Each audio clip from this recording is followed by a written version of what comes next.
वो ऊंचे ऊंचे देवता है।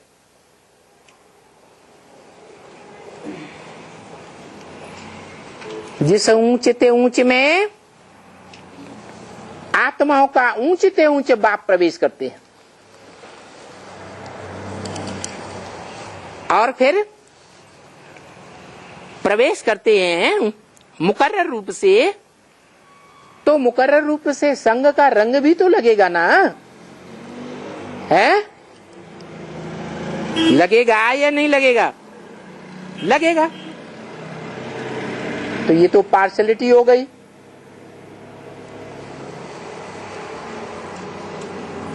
दूसरी मनुष्य आत्माएं कहेंगी हम में क्यों नहीं प्रवेश करते? उस एक में ही क्या खासियत? कह सकते हैं कि नहीं? है? क्यों? आता है एक व्यापी वो एक है परमार्थी है, स्वार्थी है, तो वो इस सृष्टि का ऑलराउंड पार्ट बना। वो तो अभी आपने जाना ना। जब से ज्ञान में आया तब से स्वार्थ के लिए कभी चिंता नहीं किया है। जब से ज्ञान में आया तब से जब से उसका तेसर जन्म का जो भी है वो शुरुआत से ही वो परमार्थ के लिए काम करते हैं, स्वार्थ के लिए कभी चिंता नहीं। हाँ, अगर ये षष्ठ रूपी रंगमंच है तो इस रंगमंच का कोई हीरो पार्टधारी भी जरूर होना चाहिए, और वो हीरो पार्टधारी हर जन्म में हीरो ही बन करके पार्ट बजाएगा या नीचे पार्ट बजाएगा?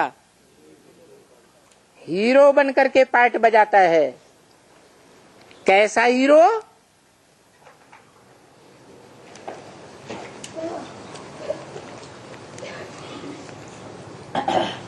जिस हीरो को भारत नाम दिया जाता है। क्या नाम दिया जाता है? भारत।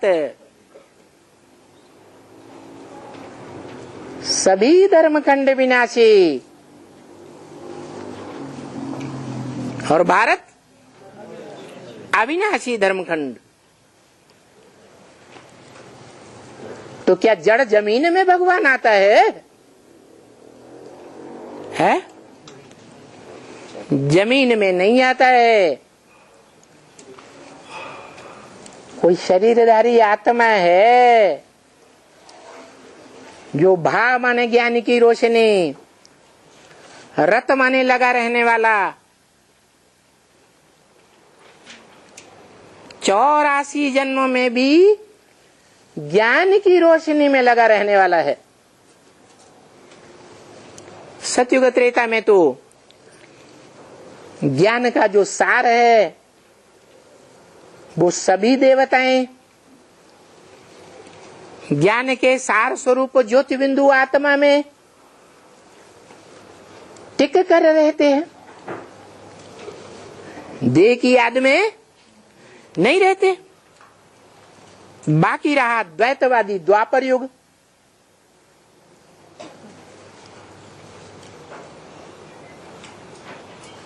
जिस द्वैतवादी युग में दो धर्म, दो राजा, दो राज्य, दो कुल, दो मतें, दो भाषाएं हो जाती हैं। तो उस युग में भी वो आत्मा ज्ञान की रोशनी में ही रत रहती है, चाहे वाइब्रेशन से, चाहे दृष्टि से, चाहे वाचा से, ज्ञान सुनने और सुना करके, और चाहे कर्मेंद्रियों के कर्मों से। कर्मेंद्रियों से कर्म करके भी तो ऊंचे ऊंचे पार्ट बजाया जा सकता है या नहीं बजाया जा सकता है? बजाया जा सकता है।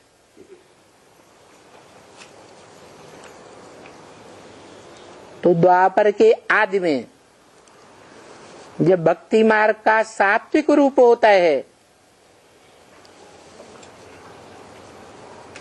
तो कैसे हीरो पाटधारी भारत का पाट बजाता है? अरे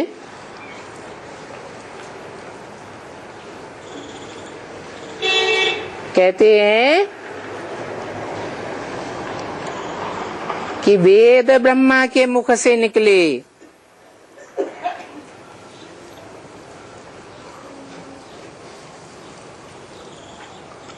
और फिर कहते हैं द्वापर में वेद बनाए गए।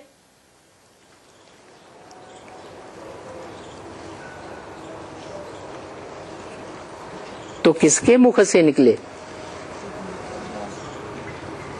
है? व्यास का नाम आता है, नाम ही साबित करता है।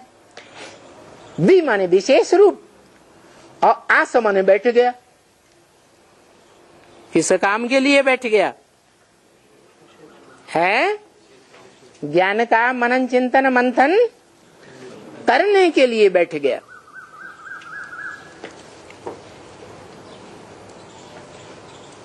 द्वापर के आदि से ही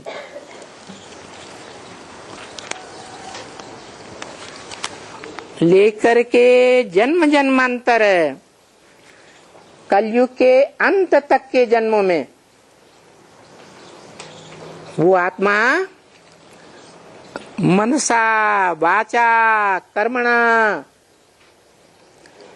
ज्ञान युक्त ही होकर के रहती है। इसलिए उसका नाम भारत है, चैतन्य भारत। जिस चैतन्य भारत में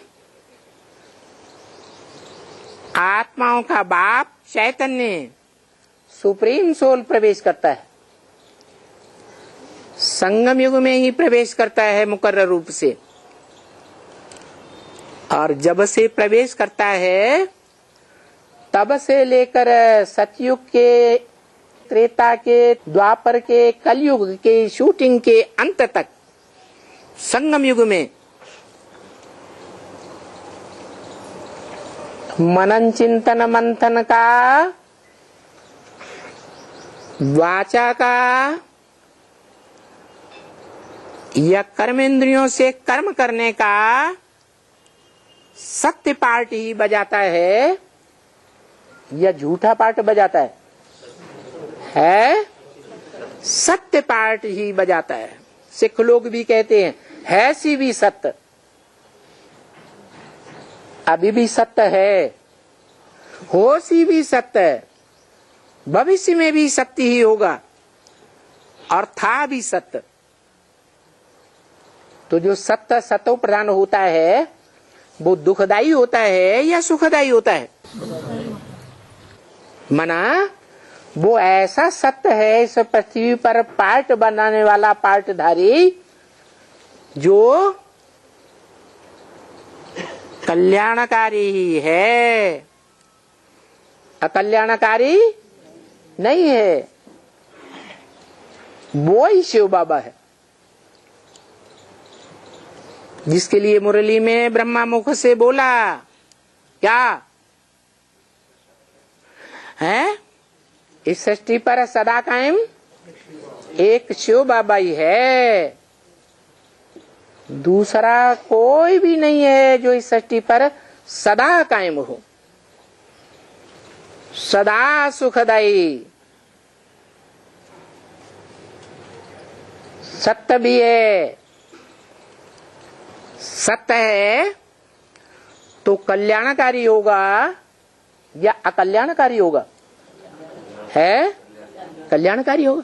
तो कहते हैं सत्यम शिवम, और फिर कैसा होगा?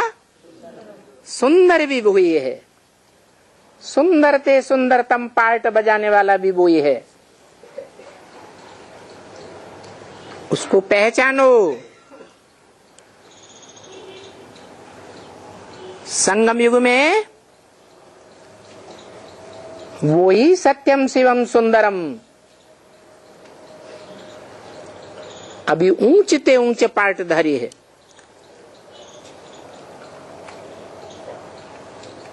ऊंचे ते ऊंचा भगवंत है।